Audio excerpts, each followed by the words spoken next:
ನಮಸ್ಕಾರ ಎಲ್ರಿಗೂ. ಮರೀಚಿಕೆ ಅನ್ನುವಂಥ ನಗರದಲ್ಲಿ ಇಬ್ಬರು ವ್ಯಕ್ತಿಗಳು ವಾಸವಾಗಿರ್ತಾರೆ. ಒಬ್ಬನ ಹೆಸರು ರಮೇಶ, ಮತ್ತೊಬ್ಬನ ಹೆಸರು ಸುರೇಶ. ಅವರಿಬ್ರು ಕೂಡ ಯಾವಾಗಲೂ ಕೂಡ ವಿಚಾರ ಸಂಕಿರಣದಲ್ಲಿ ಮಗ್ನರಾಗಿರ್ತಾರೆ. ಒಮ್ಮೆ ರಮೇಶ ಏನ್ ಮಾಡ್ತಾನಂದ್ರೆ ಸುರೇಶನ್ ಕೇಳ್ತಾ ಬರ್ತಾನೆ, ಗುರು, ತಪ್ಪುಗಳು ಹೇಗಿರ್ಬೇಕು ಅಂತ.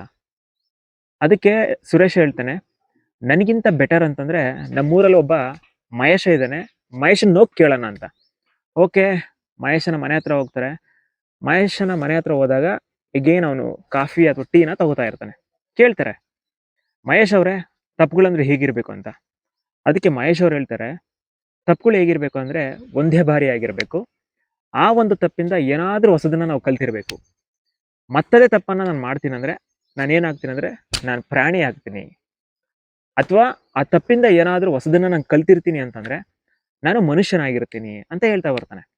ಆಗ ರಮೇಶ ಮತ್ತು ಸುರೇಶ ಇಬ್ರಿಗೂ ಕೂಡ ಅನ್ಸುತ್ತೆ, ಇಷ್ಟು ದಿವಸಗಳ ಕಾಲ ನಾವೇನಾಗಿದ್ವಿ ಅಂತ. ಅಂದ್ರೆ ಕೆಲವು ಸಂದರ್ಭದಲ್ಲಿ ಮನುಷ್ಯರು ಪ್ರಾಣಿಗಳಾಗೋದು, ಪ್ರಾಣಿಗಳು ಮನುಷ್ಯರಾಗೋದು ಅಂತ ಹೇಳ್ತಾರೆ.